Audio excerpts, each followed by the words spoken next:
Deus de graça, Senhor, te damos louvor, honra e glória, Pai. Obrigado pela tua fidelidade. Obrigado por mais uma vez o Senhor permitir, Senhor, nós estarmos aqui na tua graça, no teu poder, desfrutando, Senhor, da tua presença, desfrutando, Senhor, da tua revelação, daquilo que o Senhor revelou para nós através, Senhor, dos teus profetas, através, Senhor, dos teus apóstolos, através do teu Espírito Santo, Senhor, com inspiração, com graça, trazendo a nós hoje, Senhor, fonte de vida, fonte de verdade, Senhor, fonte de alimento espiritual.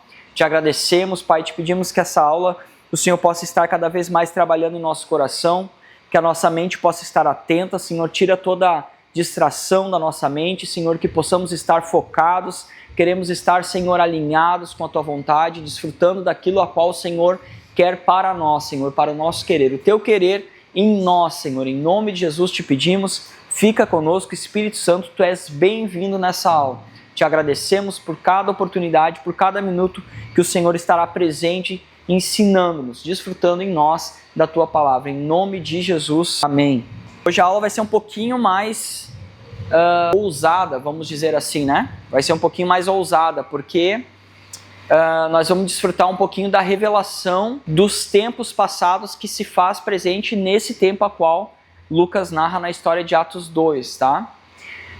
Uma das coisas importantes nós sabermos, antes de iniciar o capítulo 2, é que a partir de agora nós vamos verdadeiramente averiguar e atestar o Espírito Santo operando como nunca antes operou em toda a Bíblia, tá? De que forma eu estou falando? É certo e de forma plena que existiam as manifestações do Espírito Santo no Antigo Pacto com força, né, como Sansão, manifestações, né, divinas como abrindo o Mar Vermelho, todas aquelas manifestações grandiosas, né? Só que a forma como o Espírito Santo vai agir a partir de agora, ela não é só de forma física e visível. Nós vamos ver o tempo inteiro o Espírito Santo realizando essa obra agora de regeneração completa, coisa que não era feita no Antigo Pacto, né? Então você vai ver corações sendo abertos, convencidos, corações endurecidos de gentios que não eram do povo judeu, se quebrantando, arrependimento, tudo isso baseado nesse texto que nós vamos ler no capítulo 2 hoje, através da descida do Espírito Santo, a operação do Espírito Santo, tá? Então vamos lá, a gente encerrou o capítulo 1, né, vendo sobre a escolha de Matias no capítulo 1, né? Então a gente já viu que a vaga que tinha no colégio apostólico foi preenchida, né? Tá tudo ok, tá preenchida. E segue-se agora a implantação da Igreja de Deus, tá?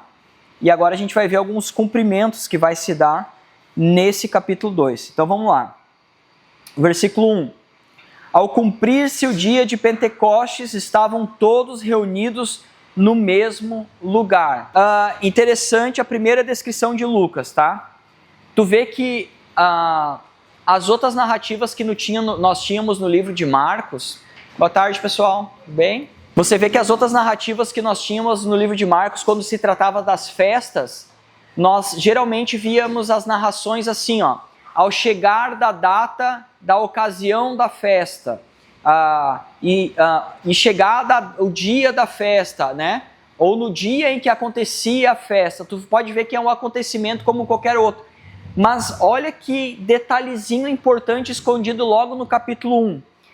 A narração de Lucas, ele não coloca como uma data qualquer, ele coloca e crava a data do dia de Pentecostes, no versículo 1, como o cumprimento, certo? Olha bem, ao cumprir-se, notaram essa diferença? Antes, nos evangelhos, quando se falava de datas, não estava falando de cumprimento, estava falando apenas de ocasiões de datas, de celebrações, né? Apenas uma estadia, né, um repouso do dia sobre o calendário. Agora ele já trata do dia de Pentecostes como um cumprimento. Lembra? As 3 datas festivas de Israel mais importantes: Páscoa, festa de pães asmos, depois o Pentecostes e mais tardar a festa dos tabernáculos, tá? Então ele fala, se cumprindo o dia de Pentecostes, estavam todos reunidos no mesmo lugar. De repente veio do céu um som como de um vento impetuoso, encheu toda a casa onde estavam assentados. E apareceu distribuída entre eles línguas como de fogo, e repousou uma sobre cada um deles. Todos, olha, todos. Essa palavra todos também vai ser importante, eu já explico. Todos ficaram cheios do Espírito Santo. Vamos lá. O que acontece? Qual que foi a ordem no capítulo 1 que Jesus deu para eles? Permanecer em Jerusalém. Permanecer em Jerusalém até que do alto fossem revestidos de poder. Então eles permaneceram em Jerusalém. Sendo que Jesus ficou cerca de 40 dias, segundo a narração de Lucas, dando as últimas instruções, foi assunto aos céus. O dia de Pentecostes é 50, penta, né? Penta campeão, Brasil, ó, 50, né? 5.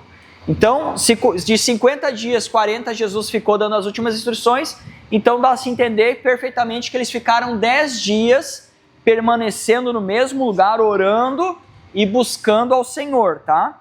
Então eles cumpriram esse chamado de Deus, se colocaram à disposição da promessa a qual Jesus colocou sobre eles, e enquanto eles estavam lá, aconteceu essas manifestações aqui, ó.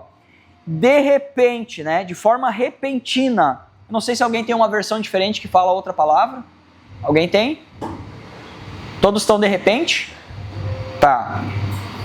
De repente veio do céu um som, como de um vento impetuoso, encheu toda a casa onde estavam sentados e apareceu distribuída entre eles línguas como de fogo.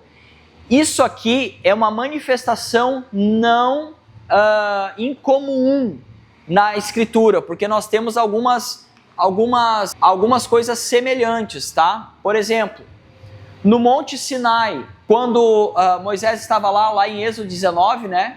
Havia trovões, relâmpagos e o que tinha lá? Sons, como de trombetas de fogo, está assim no texto, né? Quando a lei foi dada para Moisés. Presta atenção lá, o sopro de vida em Adão. A Bíblia diz que veio como um vento impetuoso. A Bíblia já assimila o fôlego de vida, o Espírito Santo, como o sopro do fôlego de vida. Está lá em Gênesis 2,7. Se vocês até for para o hebraico, vocês vão encontrar que lá é ruach. O Espírito Santo lá em hebraico é ruach, né? Um sopro forte, né? Um sopro de Deus. Visão de Ezequiel no Vale dos Ossos Secos também fala assim, ó, o vento. Note que é uma semelhança em atribuir o Espírito Santo àquilo que dá vida na visão de Ezequiel, né? Um som como de um vento impetuoso, né? E encheu toda a casa onde eles estavam. E também a unção de profetas e reis também era chamada substituição, né? Quando o Espírito descia e capacitava a missão. Em Atos 2 eles descem e inaugura o sacerdócio universal. Lembra que eu falei para vocês que ali no versículo 4 tem a palavrinha todos? Perceberam? A palavra todos ali no grego é panta ou passed, passe, né? Passe em grego. Esse todos também é proposital. Por quê? Porque nunca na história de toda a Bíblia que a gente vem sido narrada até agora, alguém além de sacerdote, rei ou profeta tinha recebido de forma permanente o Espírito Santo.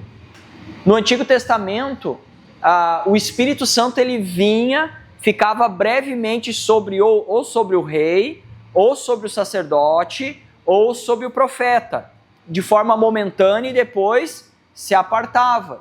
Lembra da frase de Davi? Senhor, não retire de mim o teu Espírito, teu Santo Espírito, né? Lembra de Sansão? Quando ele foi fazer força lá no tabernáculo, quando ele foi fazer força, ele falou assim, o narrador narra assim, e não sabia ele que o Espírito Santo havia se retirado dele.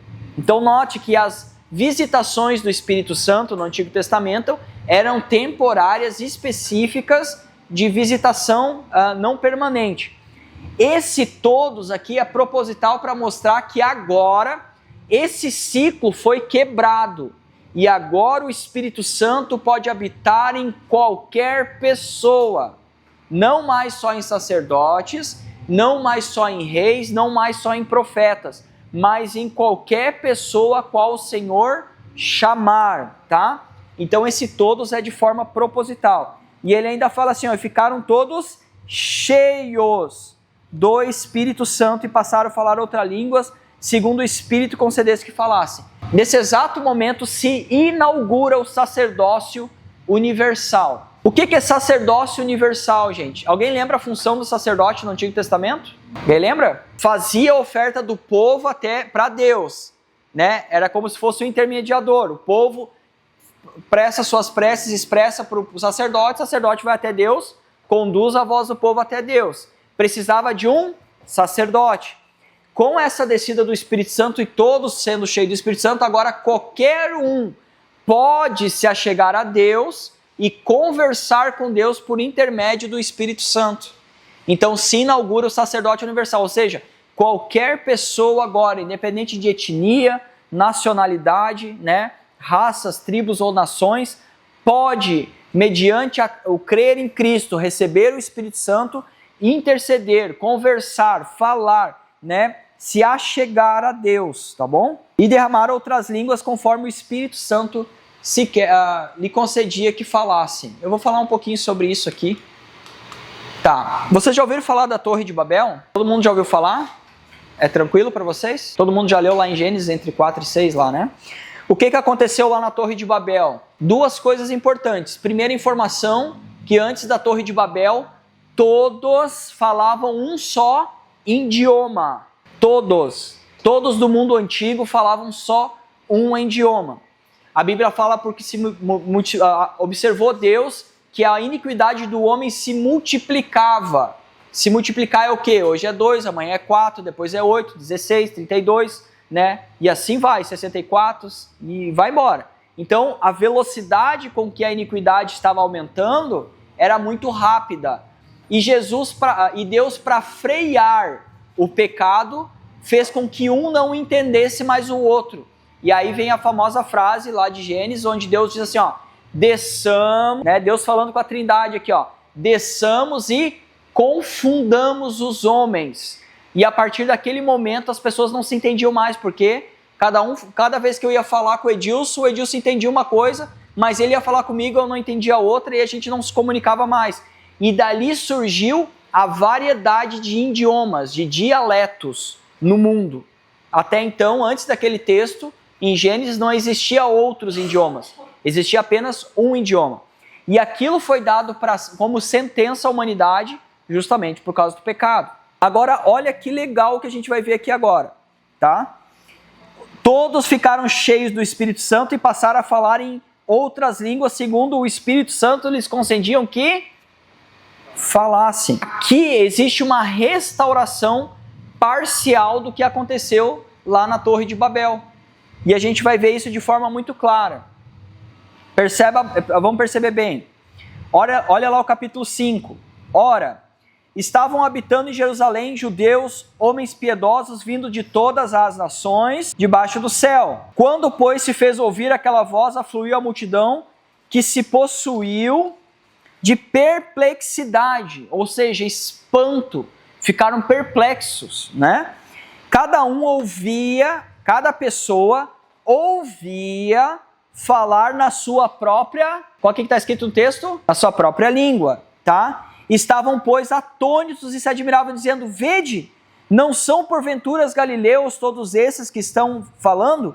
E como os ouvimos falar cada um em nossa língua materna? Ou seja, os galileus, os judeus, estavam falando no idioma deles e eles, a partir do momento que escutavam, estavam ouvindo no idioma materno deles. Isso ali já é uma reversão do que aconteceu lá na Torre de Babel.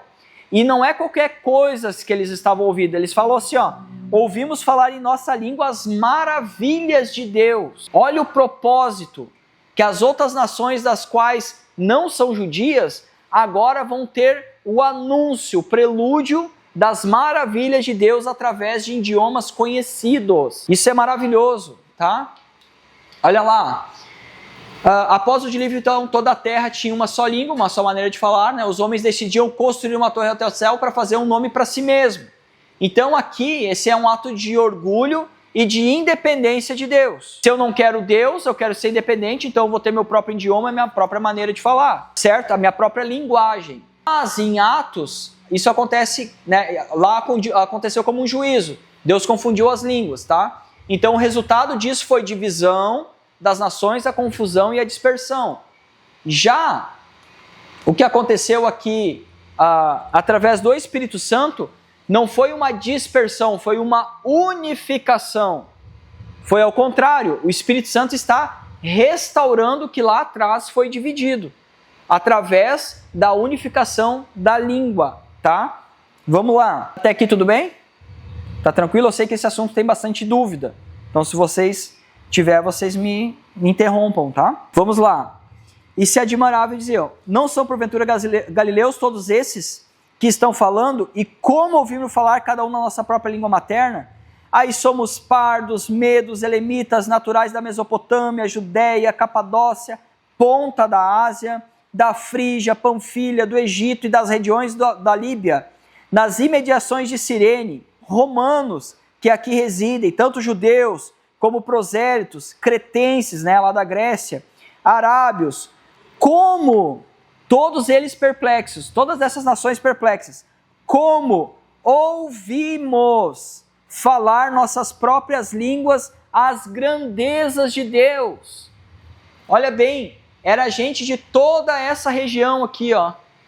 De toda essa região estavam concentrados aqui, tá?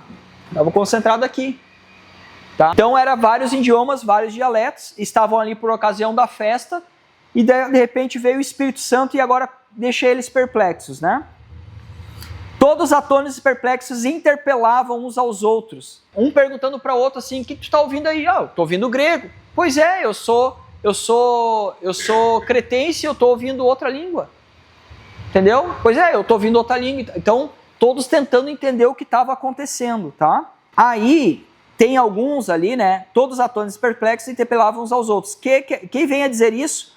Outros, porém, zombando, diziam, estão embriagados. Alguns zombavam e diziam assim, estão embriagados, porque como era ocasião da festa, seria motivo de escândalo, porque depois da hora 9 ou das 9 da manhã, seria o cúmulo da vergonha tu tá bêbado em plenas 9 da manhã. Então, por ocasião das festas, as pessoas não iam se embebedar, porque era uma festa sagrada, era uma festa religiosa. Então, seria motivo de desfecho e de vergonha tu tá embriagado naquele momento. Então, o que as pessoas vêm a pensar? Olha, deve estar tudo bêbado, tá? Devem estar todo mundo embriagado. Então se levantou Pedro com os 11 e erguendo a voz advertiu-vos, chamou atenção, ei, pode parar, tem ninguém bêbado aqui, isso aqui não é resultado do que vocês estão entendendo.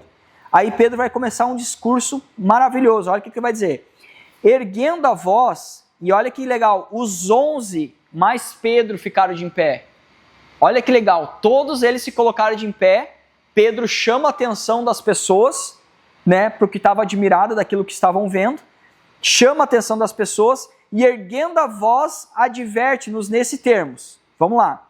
Varões judeus e todos os habitantes de Jerusalém, tomai conhecimento disso e atentai às minhas palavras.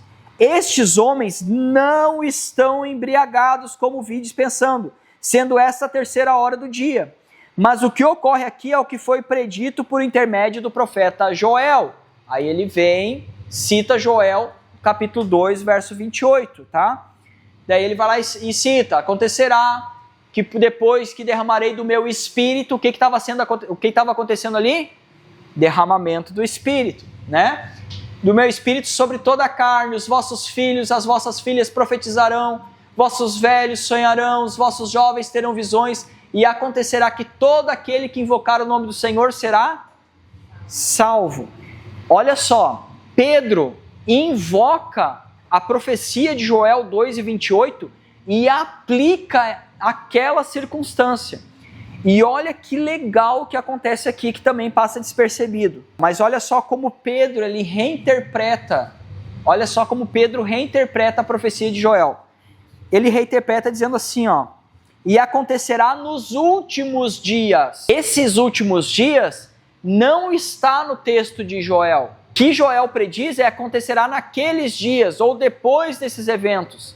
Note que Joel está apontando para frente. E quando Pedro se levanta para colocar o cumprimento da profecia, ele coloca assim, acontecerá nos últimos dias, diz o Senhor.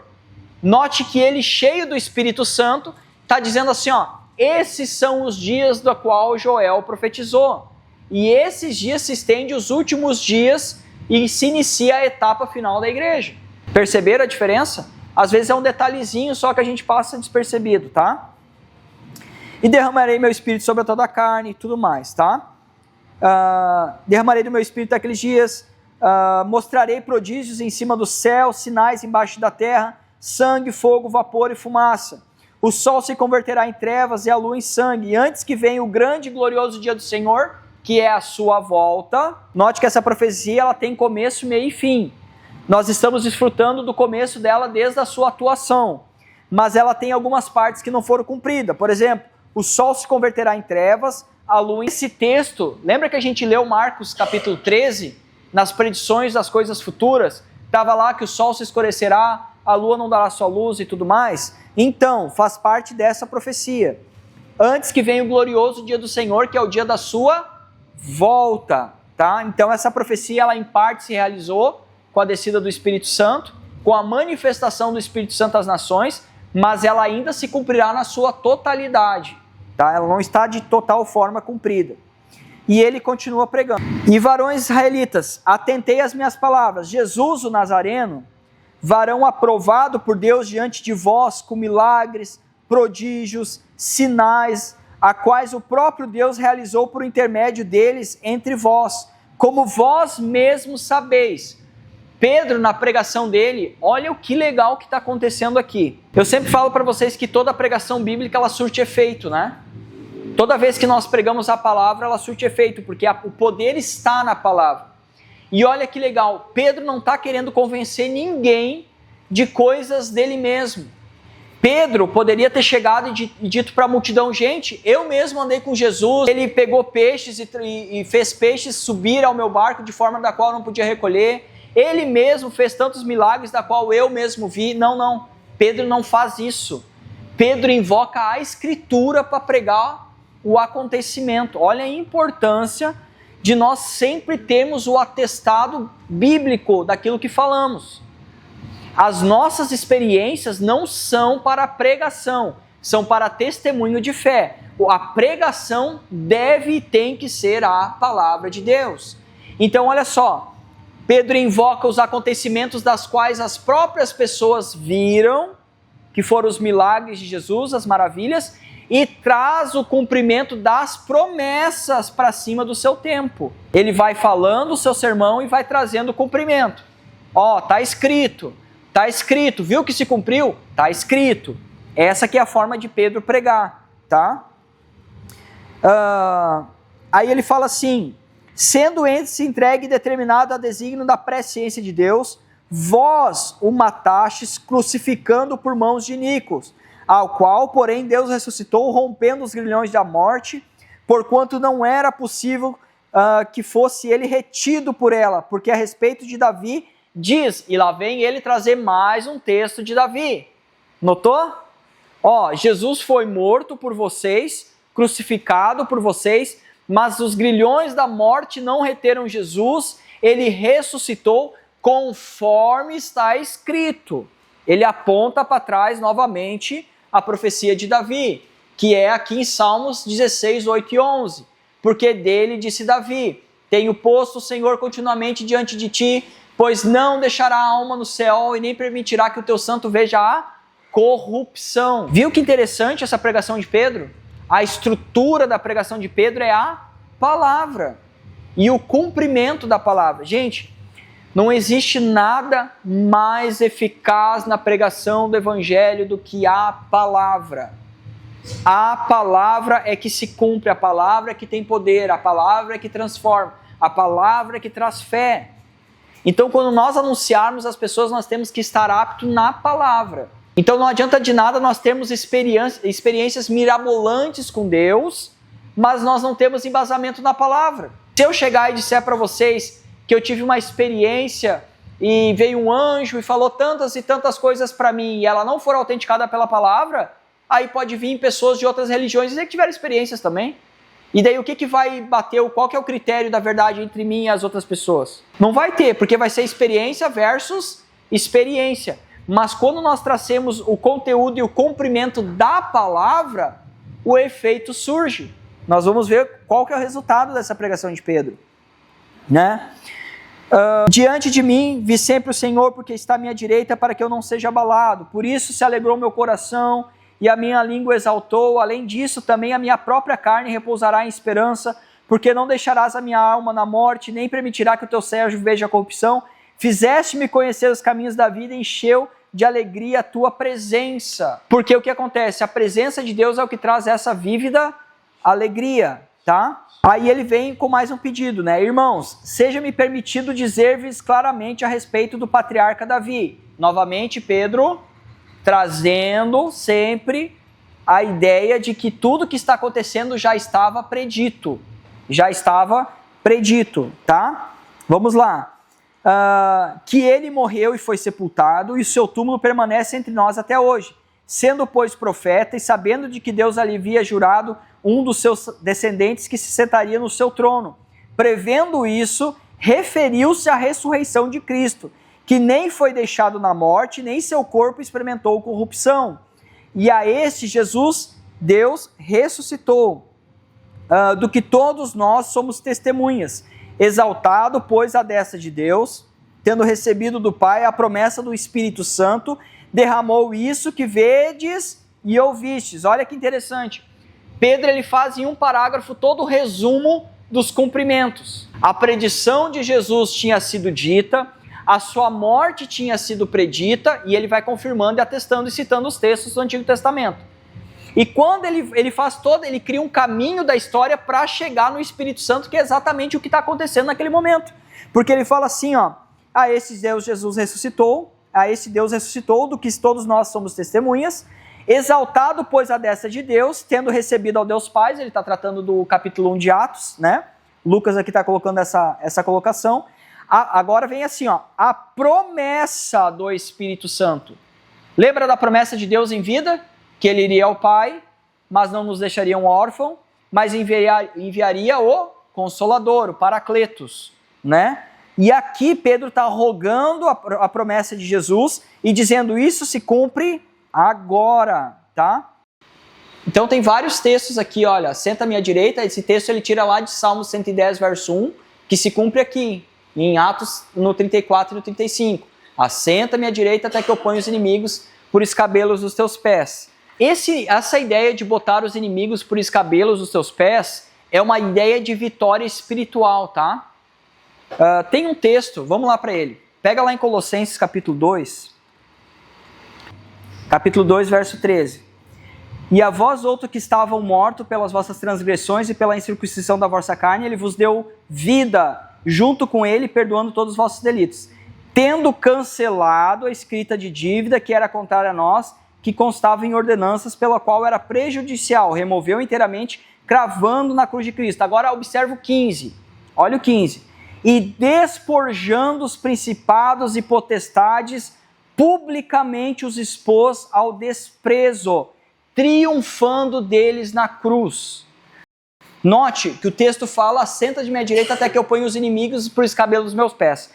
A ideia de despojo aqui, se vocês não conhecem a linguagem de batalha do Antigo Testamento, é quando o exército inimigo ganhava, aí os sobreviventes dos inimigos, eles tiravam todas as roupas, deixavam nus para envergonhar o inimigo, então eles voltavam para a cidade como? Né? Vinha o general, os oficiais principais, a tropa, vinha outros oficiais buscando os despojos de guerra, tudo que tu vencia do inimigo tu catava para ti. Ouro, prata, lança, escudo, tudo passava a ser teu.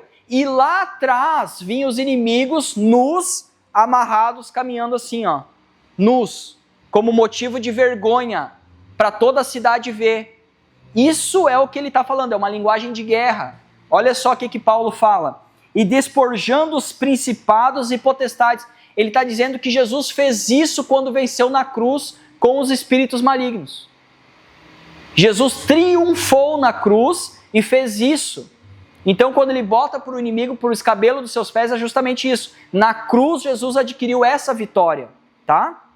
Continua o sermão de Pedro, tá? Então, exaltados à destra de Deus, sendo recebido do Pai a promessa que derramou disso que viste e ouviste. Vamos lá para o 36. Então vocês viram a estrutura do sermão de Pedro? Toda baseada no Antigo Testamento. Ó. A promessa do Espírito Santo, que está lá em Isaías 44:13, Ezequiel 36:27, cumprimento em Atos 2:33. Tá? O trono de Davi, da qual ele também menciona, 2 Samuel e Salmo 132, lá aplicado em Cristo em Atos 2:30. Tá? E invocar o nome do Senhor para a salvação, que está lá em Joel 2:38, e mais tarde afirmado ali em Romanos 10:13, ali em Atos 2, versículo 21. Então isso aí que é legal vocês perceberem. A estrutura do sermão de Pedro ela é baseada na Escritura. Por quê? Porque o Novo Testamento não existia. Como é que se pregava de Cristo naquele tempo? Com o Antigo. Pegava as referências que apontavam para Jesus no futuro e dizia, ó, isso que está acontecendo está aqui, ó. Porque hoje nós pregamos de Cristo olhando para o passado, né? Isso que está acontecendo de Cristo está aqui, ó, no Novo Testamento. Mas como eles não tinham um Novo Testamento pronto, eles pregavam Cristo apontando pro Antigo. Certo? Então essa é a estrutura do sermão de Pedro, tá? Vamos lá. Aí olha o resultado. Eu falei para vocês, né? Toda pregação baseada na palavra traz resultados. Vamos lá.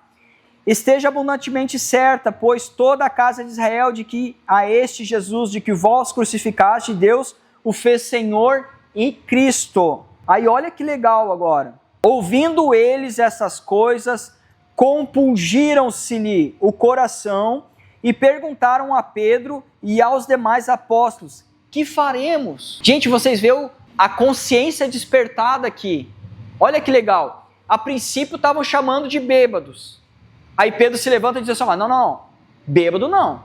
Aqui não tem ninguém bêbado. O que está acontecendo aqui está escrito lá em Joel, está lá em Salmos, através da boca do profeta Davi. Assim como vós mesmos vistes, entre vós um varão aprovado chamado Jesus de Nazaré, trouxe entre vocês maravilhas, prodígios, trouxe sinais, deste mesmo foi crucificado, qual nós somos testemunha ocular de que ressuscitou. Vocês estão sabendo disso, então agora o que nós estamos recebendo aqui é a promessa da qual ele mesmo falou, que enviaria o Espírito Santo. E está escrito, ele formulou e embasou a sua pregação. Olha o resultado. Ouvindo eles essas coisas, compungiram o coração, e Pedro aos demais apóstolos, que faremos, irmãos? E aí responde Pedro, arrependei-vos a cada um de vós, e seja batizado em nome de Jesus Cristo, para a remissão dos vossos pecados, e recebereis o dom do Espírito Santo. O dom do Espírito Santo aqui é a salvação, tá? Aqui, nessa ocasião, o dom do Espírito Santo é a manifestação da sua salvação. Pois para vós outra é a promessa, para os vossos filhos e para todos os que ainda estão longe. Note, gente, você jamais imaginaria Pedro falando que o Espírito Santo e o dom de Deus era para todas as pessoas. Quando vocês imaginariam Pedrão, aquele faca na bota, que não gostava de samaritano, que não gostava das outras nações e afastava as criancinhas de Jesus, agora está dizendo assim, ó, as promessas é para todas as pessoas, inclusive as crianças, para os seus filhos. Pedro está transformado, porque está cheio do Espírito Santo, cheio do Espírito Santo. Vocês viram lá no capítulo 1, que quando a gente questionou a aula passada, né, que eles falaram assim, novamente no capítulo 1 de Atos, e agora, Senhor, que tu ressuscitou, vai assumir o trono de Roma? Lembra? E daí Jesus diz assim, ó, não vos compete saber os tempos e as estações a qual Deus reservou, né? Mas recebereis poder. Porque ele está dizendo assim, ó, vocês não compreendem porque vocês não têm poder ainda, cara. Mas quando vocês receberem o Espírito Santo de Deus, vocês vão entender os tempos e as circunstâncias. E agora Pedro recebe o Espírito Santo e já sai pregando e já compreende. E agora ele não tem dificuldade de falar que a salvação é para todos. Essa mudança de estado de espírito de Pedro de um capítulo para o outro é extraordinário, tá? Essa promessa para os vossos filhos, para todos os que ainda estão longe, isso é, para quantos o Senhor nosso Deus chamar. E aí, com muitas outras palavras, Deus deu o quê? Testemunho. E exortava-os, dizendo, salvai-vos dessa geração perversa. Então, os que lhe aceitaram a palavra foram batizados, creram.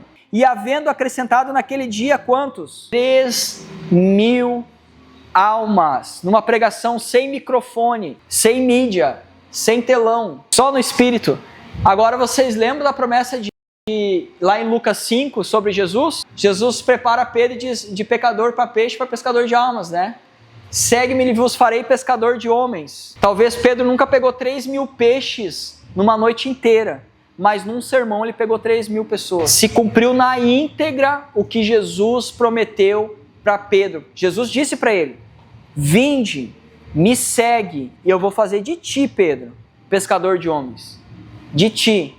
Pedro jamais na cabeça dele imaginou que um dia ele ia abrir a boca e ia ganhar tantas pessoas para o mestre dele, a qual ele seguiu naquele momento. Isso que é maravilhoso, gente. Por isso que eu falo, obedecer a Deus, obedecer ao chamado de Deus, traz resultados. Devemos trazer resultados através da obediência, através da palavra, através daquilo. Não precisamos que nós, com as nossas forças, fizemos acontecer. É só pregar. Eu sempre falo para vocês, né? O evangelho só funciona se nós pregar. Se nós pregar, acontece. Se não pregar, não acontece. E crer que Jesus vai cumprir o que ele está prometendo, né? E aí vamos lá, agora em outros aspectos, tá? Lá no verso 42, lê para nós aí, Edilson. Perseveraram na doutrina dos apóstolos e na comunhão, no partir do pão e nas orações. Em cada alma havia temor, e muitos prodígios e sinais eram feitos por intermédio dos apóstolos. Todos os que creram estavam juntos e tinham tudo em comum. Aí, gente, olha agora que interessante. O que antes era motivo de desavença, aí a gente começa a passar na cabeça assim, meu Deus, eu rejeitei Levi porque Levi era um contador, era um cobrador de impostos, era um publicano. Talvez quando chegou Simão, o Zelote, lá, não, vamos pegar com vocês, isso é da seita dos caras que querem assassinar o pessoal de Roma.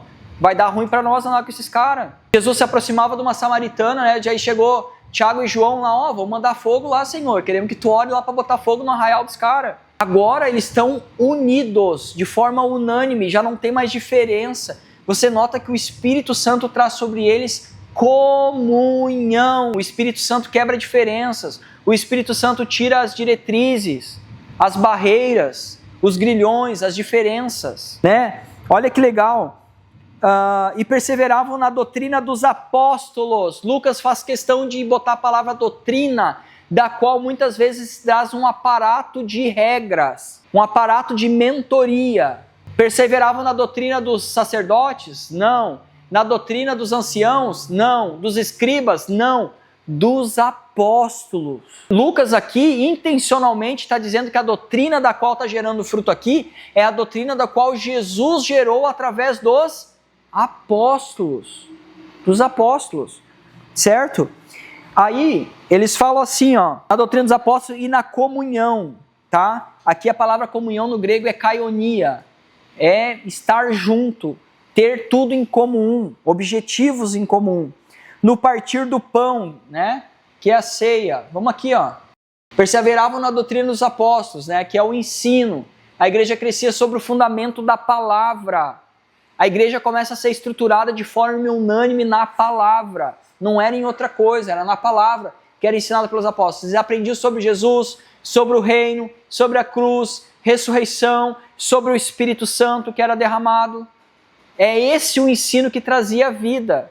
Não era sobre o carro novo, não era sobre o emprego, não era sobre a pessoa que ia bombar no Instagram, a pessoa, não.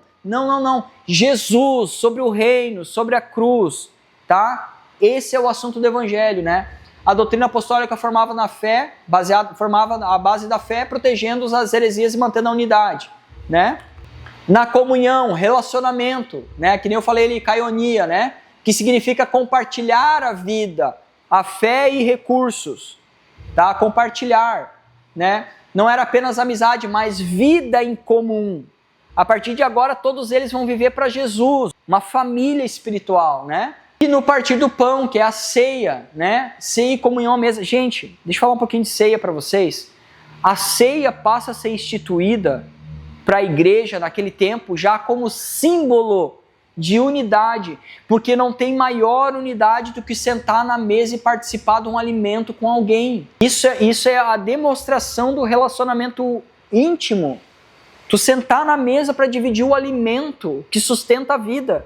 Se nós não comer, nós morremos. Quando tu senta na mesa para participar da provisão de Deus, para comer da provisão de Deus, participar do corpo de Jesus, é uma demonstração de unidade, tá? Certo? Celebravam a morte e a ressurreição de Jesus, lembrando-se do sacrifício que ele nos uniu. tá? Em memória de Cristo, igualdade entre os irmãos. E nas orações, dependência de Deus, né? A igreja é alimentada pela oração constante. Gente, vocês vão ver a partir do capítulo 2 agora, todos os que foram cheios do Espírito Santo com uma vida intensa de oração. Oração, joelho dobrado, constantemente orando. Vocês vão ver mais para frente que todas as perseguições que ainda estão para chegar, que agora a igreja está expandindo. De 12 aqui, nasceu 3.000. Desses 3.000 vão nascer mais. Vai se alastrar. E agora a perseguição, todo movimento grande atrai a atenção do império. E agora vocês vão começar a perceber, a partir do capítulo 3, as perseguições que a igreja vai começar a passar por esse reino que está sendo instaurado, né? Vocês vão ver as perseguições que isso vai começar a trazer. Então note, oração, buscava a direção, poder na comunhão com Deus juntos, né? As orações sustentavam a missão e mantinham o coração sensível ao Espírito, né? O poder da igreja nasce de joelho dobrado, não da estrutura. Então não é o tamanho do templo, não é o tamanho da infraestrutura, não é o tamanho do pátio, o tamanho da organização, o tamanho dos ministérios, não. É o quanto a igreja está disposta a orar. Se nós falharmos em oração, nós vamos falhar em todas as frentes de batalha. Se a igreja não for uma igreja fervorosa em oração, nós vamos faltar em todas as frentes de batalha, tá? Tem uma frase até que eu botei do Charles Spurgeon aqui, né? Se uma igreja não ora, ela está morta. Uma das frases do livro do Charles Spurgeon, né? Então, gente, precisamos ter imediatamente o hábito de orar. A igreja sobreviveu até o nosso presente século porque teve pessoas que oraram, que não se importavam de passar tempo de joelho com Jesus. Nós precisamos ter tempo de joelho com Jesus. Precisamos ter tempo de oração, tempo de comunhão. Precisamos ter autoridade para falar com o mundo espiritual através da oração, relacionamento. Eu não posso dizer que eu amo meu pai se eu não visito meu pai e eu não falo com ele. Isso não existe. Ah, eu amo meu pai. Qual foi a última vez que você falou com ele? Faz uns 4 meses eu acho que eu não ligo para ele. Isso existe? Um relacionamento de pai e filho é um relacionamento de conversa, de intimidade, franqueza, de clareza, de transparência, de sinceridade. Se não houver esse relacionamento, a pessoa está morta e não sabe. Porque só crer em Deus não é o suficiente. Só crer em Deus, o Tiago vai falar na carta dele lá, que até os demônios creem e estremecem. Então as pessoas falar que creem em Deus, mas não têm uma atitude madura ao qual creem, da forma que creem, é a mesma coisa que nada, porque os demônios também creem. Tiago vai falar isso. O crer é um crer relacionado no sentido de que o meu amor por Deus agora é um amor responsável. Aquele amor de responsabilidade. Eu amo tanto a Deus que eu tenho uma responsabilidade com Deus. Eu tenho um compromisso com Deus, eu tenho uma aliança com Deus. Tá? Agora eu já estou pregando, já nem a aula mais, né? Todos os que creram estavam juntos e tinham tudo em comunhão. Vendiam suas propriedades e bens, distribuindo aos produtos entre todos, à medida de que alguém tinha necessidade. Diariamente perseveravam unânimes no templo, né? Não deixavam de cultuar, partiam o pão de casa em casa. Os GCs, gente, se alguém não participa de GC, venha para um GC. Olha aqui o fundamento do GC aqui, ó. Partiam o pão de casa em casa e tomavam as refeições com alegria e singeleza de coração. Os GCs têm fundamento bíblico, gente. É nas casas, tendo comunhão, louvando a Deus e contando com a simpatia do povo. Enquanto isso, acrescentava-lhes o Senhor dia após dia os que iam sendo salvos. Olha que legal isso. Tem uma frase que eu peguei do apóstolo Paulo em 1 Coríntios capítulo 13, versos 6 e 7, que diz assim, ó: eu plantei, Apolo regou, mas o crescimento veio. O crescimento vem de quem? Gente, se Deus não dá crescimento para uma igreja, não adianta ela se bater com métodos. Não adianta ela se bater com mídia. Não adianta ela se debater com propagandas. Não adianta. Quem dá o crescimento para a igreja é Deus. A nossa função é pregar, orar, perseverar na doutrina e na comunhão, perseverar no amor, perseverar na fé. E quando nós fizemos isso com fidelidade, o Senhor acrescenta todo dia os que hão de ser salvos. Não é por causa da mídia que as pessoas vêm aqui na igreja. Elas podem vir por interesse da mídia, através de uma propaganda, tem culto, vão lá visitar e tal. Mas a partir do momento que elas pensam isso, já há um Espírito Santo trabalhando no coração delas. Já há um Espírito Santo trabalhando no coração delas. Então, assim, toda mudança que ocorre na igreja é porque o Senhor assim o fez. Nada vem de nossas mãos para que nenhum de nós venha bater no peito e achar que a gente é alguma coisa. É o Espírito Santo que acrescenta. A gente apenas planta e rega, mas quem dá o crescimento é Deus. E a ideia de regar é muito legal, porque regar é colocar água na medida certa. Regar é colocar água na medida certa. Eu não posso chegar numa plantinha desse tamanhinho e despejar um balde de água. Eu vou matar a plantinha. Regar significa colocar o ensino, a doutrina, o cuidado nas medidas certas. Nem todo mundo está na mesma escala de fé. Então a igreja precisa ter esse tipo de conhecimento. Novo convertido, certo? Aquele que já está 1 ano, que está 3 anos, tem que aumentar a dose, a carga aqui, ter que ir indo, progredindo, tendo esse entendimento para não perder ninguém, tá? Acho que é isso. E aí, terminei em ponto. Ou não? Falta ainda.